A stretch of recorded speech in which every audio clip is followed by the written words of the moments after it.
What's going on, guys? In this video, I'm going to break down the Gun Bunch Ace. This is a 2 tight end, 2 receiver, 1 running back package. This is really the only other single back set that I actually use outside of the tight slots.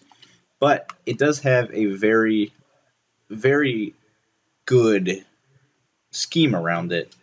And I really want to focus on that. It is a scheme. Most people will just say that, yeah, PA end around verticals, yeah, everybody runs that.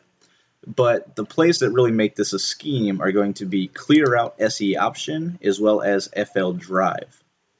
So obviously we're always going to come out and play PA end around when running this. You could simply verse anything, just streak the B receiver, roll out. Obviously you guys know how to run PA end around. Not a rocket scientist. Most used play of the year. Now, we actually run this a little bit different. We essentially run this one of two ways. We'll either quick hike it if we're wanting to hit the quick pass right here, or we'll motion this receiver out and create a single back bunch look. And although that's not necessary in this particular play, it really sets our scheme up because it allows us to then utilize the clear out SE option as well as the Panthers go really well. So we'll go ahead, as you know, pretty much hike, throw, that route, roll out, hit the corner or the running back. Very simple, very easy play to run. So now getting into the part where we like to call this a scheme is we really abuse zone coverage with the plays clear out SE option and Panthers go as well as flanker drive. So pretty much flanker drive and Panthers go, or not flanker drive, clear out SE options and Panthers go, we're creating makeshift screens. So versus any sort of zone, we're going to want to call either of these plays. We'll start with PA or Panthers go. We'll call them Panthers go, and then we're going to we're going to put the running back on a flat route to the right. And what this is going to do is it's going to create a makeshift screen, gives us quite a few blockers to the right-hand side. As you'll see here, gives you the same 4 verts concept where the flat zones will drop back. And then you essentially have 2 blockers with the tight end right here, as well as the outside wheel route that will come up and try to pick up a nice block. So nice little makeshift screen with the man beater coming across the middle. Now we like to motion the guy out just the same.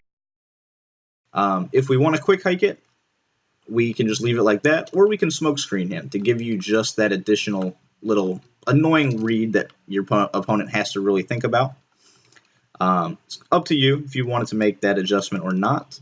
Versus man coverage, the deep cross by the tight end here, as well as the wheel route on both sides, actually beat man coverage pretty well, especially if they press. So that is another nice little read to use. You also have the face throw on the outside left if you want to throw that. But the main setup is to simply motion X out, flat route the running back, and that is it. So versus zone, once again, hike, throw, pick up nice yards to the right side of the field or hit the crossing routes. Next is going to be the clear out SE option. Now this play, not amazing, but it does give you that makeshift screen just to the left-hand side of the field. So instead of putting your running back on a flat route to the right, you want to put him on a flat route to the left. After that, you can pretty much do whatever you want with the receivers. I tend to slant the B receiver and then fade or curl route the A guy.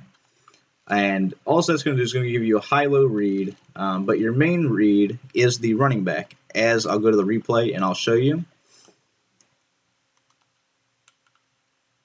The flat zone on the left drops back to the C route, allowing you to throw to the running back, pick up a nice 4 or 5 yards. Nice quick little dump off read that your opponent's not really focusing on. They're focusing on the PA end around route, either out here or, they're expecting the corner flat combo to the right. So you pretty much have a scheme around it completely. Now, the only way to really stop and confuse your opponent is to run a cover 2, and that is when the flanker drive comes into play. So we'll come out in flanker drive. Where is it at? There it is. And we'll come out in a cover 2 defense. Right. Where is it? Cover 2 press right here. So pretty much your main read is going to be this guy on the outside. But we're going to run this similar to how we do in the Pittsburgh ebook, where we could just motion the A or motion B over and hike as soon as he gets to the tight end, and that allows us to roll out to the left, or we can leave it as is. We can slant the B receiver and then motion this guy out to the left. What that's going to do is if they're in a cover 2, if we can wait till he makes his break, you have the pass deep to the outside. So pretty much this is just another dot going across the middle or going to the outside that is complete opposite of what your opponent is thinking. Your opponent's thinking he's cutting to the middle or he's going on a C route, which is about a 10-yard route. This one, however, is completely designed to beat a cover 2 defense. I just got nanoed. Don't know what happened there. But I'll show you again. Protect if you want when running this. But your primary read, got screamed at again. I don't know what's going on. But try this again one last time. Is going to be to that X receiver. So pretty much you just need to buy a little bit of time, throw the pass to the outside, and you should have a nice big completion. I want to show you the shenanigans that happens in practice mode. I need this nano. Both my guards just meh. Leaving poor Eddie Lacy one-on-one with a 350-pound D tackle. But anyways, that is the scheme. I don't ever use the toss crack play that is set as a run audible. I don't think I've called it once this year.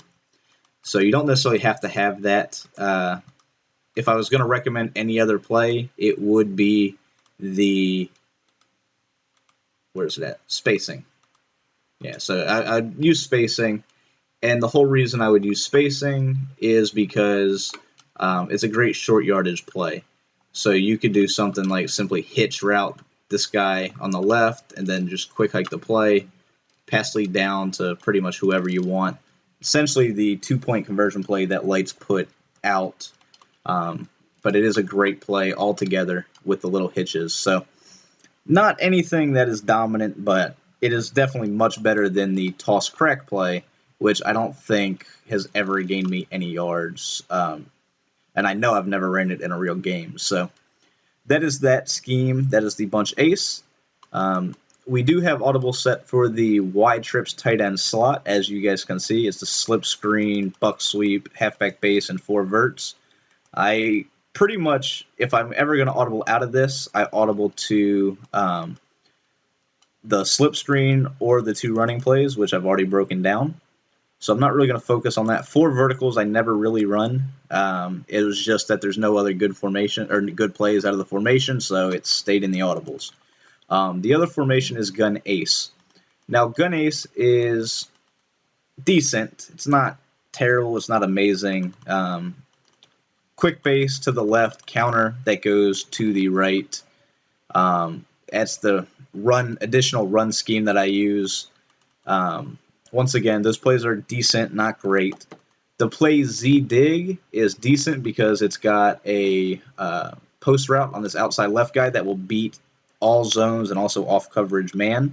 So as you guys see here, pretty much you just thread that bullet as soon as he passes the linebacker, and you're good. But that's pretty much the only true read we have. When I run that play, I'll typically slant the tight end on the right, or excuse me, on the left, and it just creates a little hole in the zone. You throw to whichever one gets open. Once again, not super amazing play. It's something you can audible to, to throw your opponent off, I guess. But definitely nothing that is really truly dominant. So main scheme is the bunch ace, and then you got pretty much running plays with small, simple, quick passes. But that is it. I highly recommend utilizing this formation as well as the tight slots in the 3 receiver scheme. This scheme is 100% a lock to give your opponent issues because, once again, we're taking the short routes. We're throwing to the running backs. We're creating makeshift screens, and then we're the popular routes like the PA end around route as well as the deep cross. So that is it, and that we will move on to the 2 running back scheme possibly next.